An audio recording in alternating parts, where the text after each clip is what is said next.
Hello छात्र, हमारे YouTube channel पे आपका स्वागत है। हम पढ़ाएंगे कक्षा 6 के लिए अभ्यास 7 अभ्यास 5C। प्रश्न नंबर 1, निम्नलिखित को घातीय रूप में लिखिए। जो ये संख्या दी है इनको घात के रूप में लिखना है। पहला सवाल है C इंटू सी इंटू सी इंटू सी। टोटल 5 बार C को 5 बार लिखा है, तो हम इसको कैसे करेंगे? तो हम देखें, C इंटू सी 5 बार है, तो हम करेंगे C गुणा C गुणा C गुणा C गुणा C, 1 2 3 4 5, यानी 5 बार। तो अब हम इसको घात के रूप में लेके आएंगे। तो हम पर यहाँ पर हम घात माने कितनी? 1 1 1। जिस पर जो भी घात नहीं होती है उसमें मांगे 1। तो हम घातों में क्या करते हैं?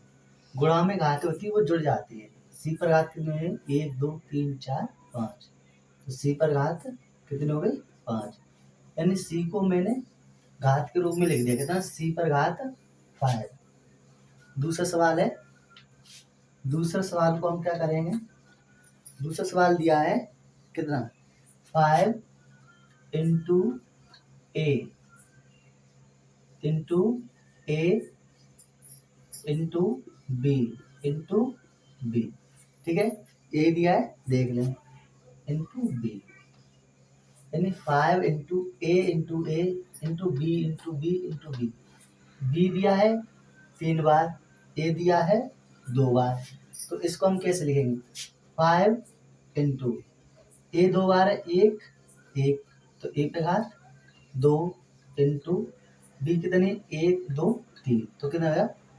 3 पे घात, बी पे घात 3। तो इसे हम मिलाकर लिख सकते हैं 5a स्क्वायर बी क्यू। तो दूसरा सवाल ही कंप्लीट है। जहाँ पर समझ आए तो आप पूछते जाएं। 5 into A into B B B, 3 बार है, तो 2 पर घात हो जाएंगे 2 1 2, तो गुणा में घात जो है 2, कितनी होगी? 2। बी कितनी बार? 3 बार, तो कितनी है? बी पे घात 3। इससे मिला के लिख सकते हैं 5a स्क्वायर बी क्यू। तीसरा सवाल देखें। तीसरा सवाल दिया है 7 इंटू 7 इंटू 7। 7 कितनी बार? 3 बार, तो हम लिखेंगे 7 पर घात 3। क्या होगा? 7 पर घात 3। आगे हेलो छात्र, प्रश्न नंबर 2, निम्नलिखित को गुणा के रूप में लिखिए। हमको क्या करना है? गुणा के रूप में लिखना है। अभी हमने गुणा को घातों के रूप में लिखा, अब घातों को गुणा के रूप में लिखना है। तो हम क्या करेंगे? पहला सवाल है दूसरे का, तो कितनी घात है? 2। किसी पर मान लो ए पर घात है 3 है, तो हम क्या करें? ए इंटू ए कितनी बार? 3 बार। इस तरह 2, तो हम क्या करें? ए इंटू ए। अब बी पर घात कितना है? 2, तो बी इंटू बी। ये क्या हुआ? गुणा के रूप में लिख गया। ठीक है, जैसे अभी संख्या है 2 पे घात 4, तो क्या करना है? 2 को हम 4 बार लिखेंगे। 2 इंटू 2 इंटू 2 इंटू 2, 2 गुणा 2 गुणा 2 गुणा 2, कितनी बार? 4। 5 बार होता तो 5 बार लिखते। ठीक है, इस तरह से मैंने लिखा ए स्क्वायर बी स्क्वायर को ए इंटू बी इंटू बी। ये हो गया आंसर। दूसरा सवाल देखें। दूसरा सवाल क्या है?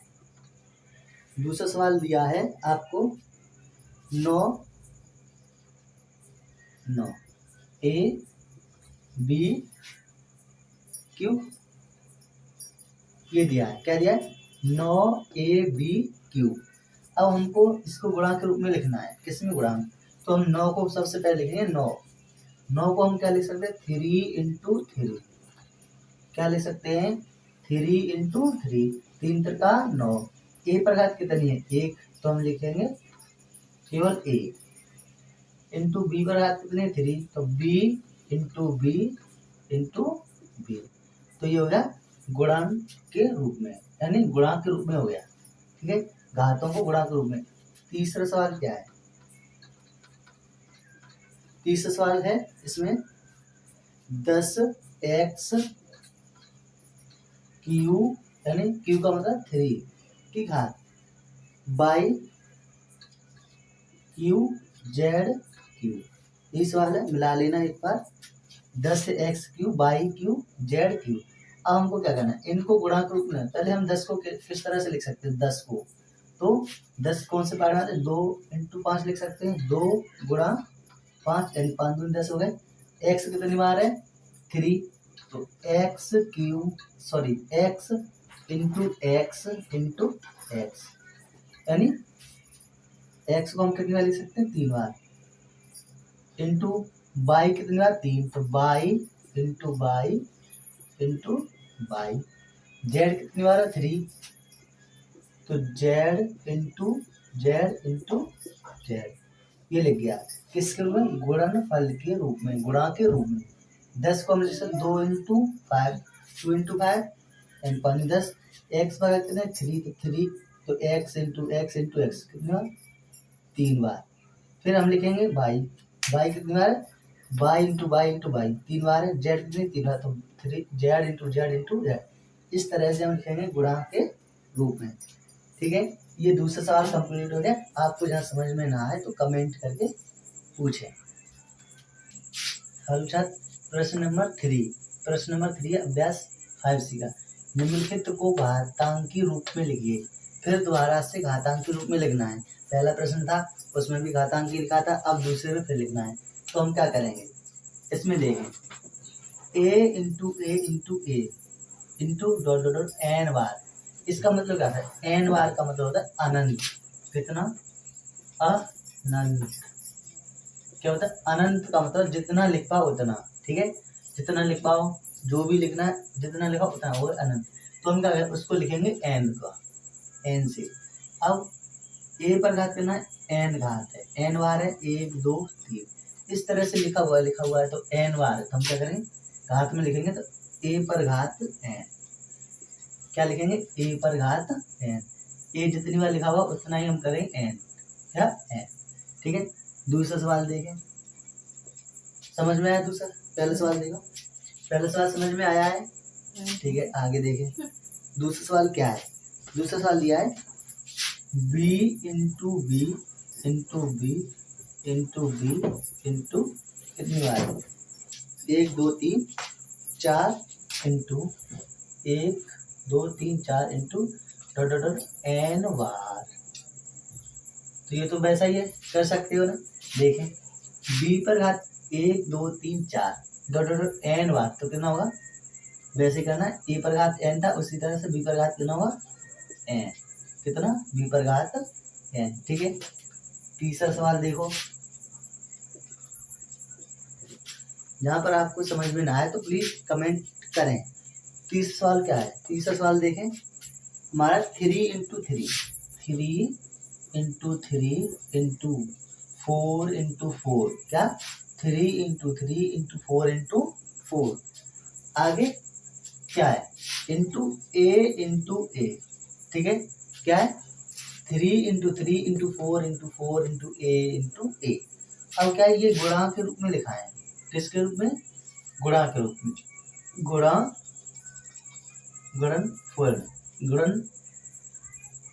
के रूप में। ठीक है, अब लिखना है किसमें, घात में। अब हम क्या कर सकते हैं, इसको हम क्या लिखें, 3 पर घात 2 इंटू 4 पर घात 2 इंटू ए पर घात ए स्क्वायर।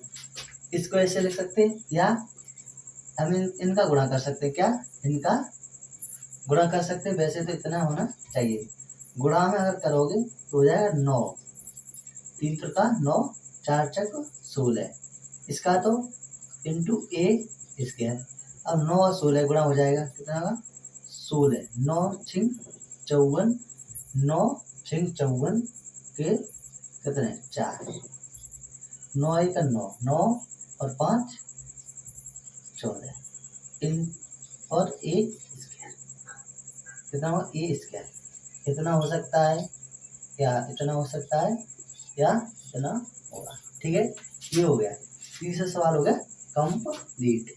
आगे चौथा सवाल क्या है, चौथा सवाल दिया है a into S into T into कितना टी। ठीक है, तो इसको हम लिखेंगे a एक ही बार है, एक बार तो घात कितने, a ए का मतलब ए रहेगी इंटू एस कितनी बार है, एस एक बार है। इस तरह लिखो टी कितनी बार है, 2 बार, तो 2 गया। इसे हम लिख सकते हैं ए एस टी स्क्वायर। क्या लिख सकते हैं, ए एस टी स्क्वायर। ठीक है, ए पर कितनी घात है, एक, तो ए का मतलब एक ही रहेगी यानी ए रहेगी, प्लस एस कितना, एक ही एस है तो एस ऐसी रहेगी। टी कितनी है, 2, यानी गुणा में घातें जुड़ जाती हैं, एक टी और एक टी कितनी, 2 यानी टी स्क्वायर। ठीक है, अब आपका तीसरे सवाल के सभी सवाल कैसे हो गए, कंप्लीट। ठीक है, अब आगे चलते हैं, चौथा सवाल क्या है। हाँ, ये 5C आपकी अभ्यास समाप्त हो चुकी है। यदि हमारे सवाल में कोई भी समस्या है तो आप कमेंट करके पूछ सकते हैं। ठीक है, जो भी समस्या है, जो भी आपको समझ में नहीं आता है तो आप हमसे कमेंट करके पूछ सकते हैं। ठीक है, हमारे चैनल को सब्सक्राइब। अब देखें चौथा सवाल, कौन सा सवाल है, चौथा अभ्यास 5C का।